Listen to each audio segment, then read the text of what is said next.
Los suspiros de la sierra. En un rincón apartado del corazón de Jalisco, rodeado de montañas que parecían susurrar secretos al viento, se encontraba el pueblo de San Vicente de las Nieves. Sus calles, empedradas, estaban llenas de historias que se contaban al caer la noche, y sus casas de adobe parecían contener las memorias de generaciones pasadas. Don Agustín, un hombre de mirada cansada pero bondadosa, vivía en una casita al borde del pueblo, al pie de una colina cubierta de árboles de jacaranda.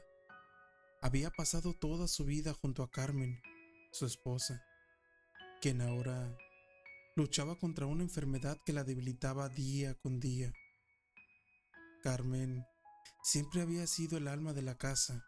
Su risa llenaba los rincones vacíos y sus manos mágicas transformaban cualquier comida sencilla en un banquete. Pero ahora, su voz apenas era un susurro, y sus manos delgadas descansaban la mayor parte del tiempo en su regazo. Las tardes en San Vicente eran tranquilas, pero para don Agustín, cada día se volvían una cuenta regresiva hacia lo inevitable. Su rutina se centraba en atender a Carmen, preparar sus alimentos, leerle pasajes de un libro viejo de poesías y sentarse junto a ella para mirar cómo el sol se escondía tras las montañas. Una noche, mientras el viento jugueteaba con las cortinas de su ventana, Carmen tomó la mano de don Agustín con más fuerza de lo usual. Sus ojos, sus ojos que todavía guardaban un destello de la mujer fuerte que fue, se clavaron en los de él. Agustín, dijo con voz débil pero clara, cuando ya no esté aquí, no quiero que te quedes solo. Quiero que me encuentres. Él, él la miró confundido. ¿Qué estás diciendo, Carmen?, preguntó con un nudo en la garganta. No te preocupes por entenderlo ahora, mi amor. Solo prométeme que escucharás, porque te llamaré. Carmen, aún en su fragilidad, conservaba ese brillo en los ojos que solo parecía cuando alguien le contaba una buena historia. Siempre había sido amante de los relatos, mitos, leyendas, cuentos de aparecidos o de luces danzantes en los campos. Su imaginación encontraba refugio en esas narraciones que muchas veces don Agustín solía compartir, aunque ya hacía tiempo que no lo hacía. Aquella noche, mientras el viento fresco hacía crujir las vigas de madera de su vieja casa, Carmen le tomó la mano a su esposo. Agustín, cuéntame una historia, pidió con una voz tenue, casi un susurro. Una de esas, una de esas que me erizan la piel, como cuando éramos jóvenes. Don Agustín le sonrió con una ternura, aunque su corazón dolía al verla tan débil. Se sentó a su lado, en el sillón junto a la ventana que daba al pequeño jardín. ¿Una historia?, preguntó acariciando sus manos delgadas. ¿De qué clase, mi reina? ¿Algo sobre los duendes de la barranca o los fantasmas del viejo molino? Sorpréndeme, Agustín, pero que sea del pueblo, algo que yo no haya escuchado antes.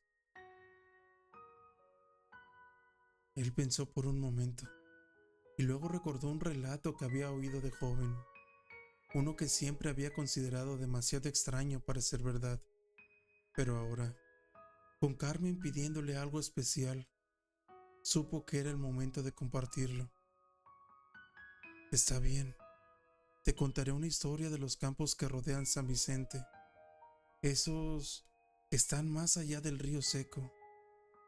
Dicen que son tierras buenas para el cultivo, pero también tierras que guardan misterios.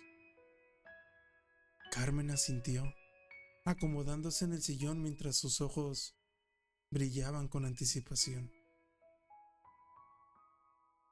La historia de los campos y los susurros nocturnos.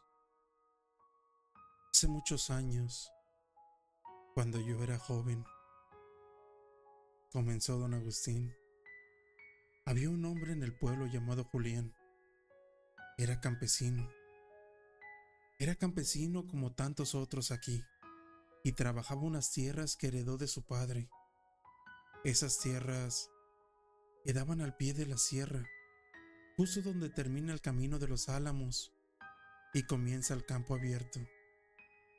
Cuentan que una noche, después de una larga jornada de trabajo, Julián decidió quedarse en el campo para cuidar su cosecha. Había rumores de que los animales estaban destrozando los sembradíos y no quería arriesgarse. Armó un pequeño refugio con ramas y una lona y encendió una fogata para mantenerse caliente. Todo estaba en calma, o al menos eso parecía. Pero conforme avanzaba la noche, Julián comenzó a sentir algo extraño en el ambiente. El viento, que antes era suave, empezó a traer consigo un sonido peculiar, como si alguien susurrara entre los arbustos. ¿Quién anda ahí?, gritó Julián, pensando que podrían ser niños traviesos o algún ladrón. Pero no hubo respuesta, solo el susurro continuo, como si muchas voces hablaran al mismo tiempo. Decidió simplemente no prestar atención y volvió a sentarse junto a la fogata. Pero ese sonido no se detuvo. Al contrario, parecía acercarse cada vez más. Fue entonces cuando, entre las sombras de los árboles, vio unas luces pequeñas. Parecían flotar en el aire. No eran luciérnagas, eran más grandes y se movían con un propósito, casi como si danzaran. Julián sintió un escalofrío recorrerle la espalda, pero de alguna forma decidió acercarse, llevado por la curiosidad. Dicen que esas luces no son otra cosa más que almas perdidas, dijo don Agustín, bajando la voz mientras Carmen lo miraba, completamente absorta. Almas que quedaron atrapadas entre este mundo y el otro, buscando algo o alguien que nunca encontraron en vida. Julián siguió las luces, olvidándose por completo de su miedo. Las luces lo guiaron hasta un claro en el bosque, donde el aire se sentía pesado, como si el tiempo se hubiera detenido. Allí, en medio del claro, vio algo que jamás pudo explicar: un círculo perfecto de tierra negra, donde nada crecía, y en el centro, un árbol seco, retorcido, que parecía estar susurrando. Se acercó al árbol y escuchó claramente una voz femenina, suave pero firme, que decía: «No es aquí donde debes estar, Julián. Vuelve mientras aún puedes». Julián retrocedió de inmediato, pero cuando quiso regresar al refugio, ya no encontró el camino. Las luces lo rodearon, moviéndose más rápido, y el susurro se transformó en un murmullo ensordecedor. Desesperado, cerró los ojos y comenzó a rezar. Cuando los abrió, estaba amanecido y se encontraba de nuevo junto a su fogata, como si nada hubiera pasado. Pero las huellas de las luces estaban ahí, marcadas en la tierra, y el sonido del árbol seco aún resonaba en su mente. Dicen que Julián nunca volvió a ser el mismo. concluyó don Agustín con un tono grave. Dejó el pueblo poco después y nadie supo más de él. Pero cada vez que alguien pasaba por esos campos al caer la noche, juraba escuchar los susurros y ver las luces danzantes. Carmen, a pesar de su debilidad, sonrió. Es una historia maravillosa, Agustín. Siempre, siempre he creído que nuestro pueblo guarda secretos más grandes de los que podemos entender. Y tú, siempre has tenido el alma de una soñadora, respondió él, acariciándole el cabello con una ternura. Esa noche, mientras el viento seguía cantando entre las montañas, don Agustín se quedó junto a Carmen hasta que ella se quedó dormida, con una expresión de paz en el rostro. Aunque no lo sabía en ese momento, aquella noche sería la última historia que le contaría.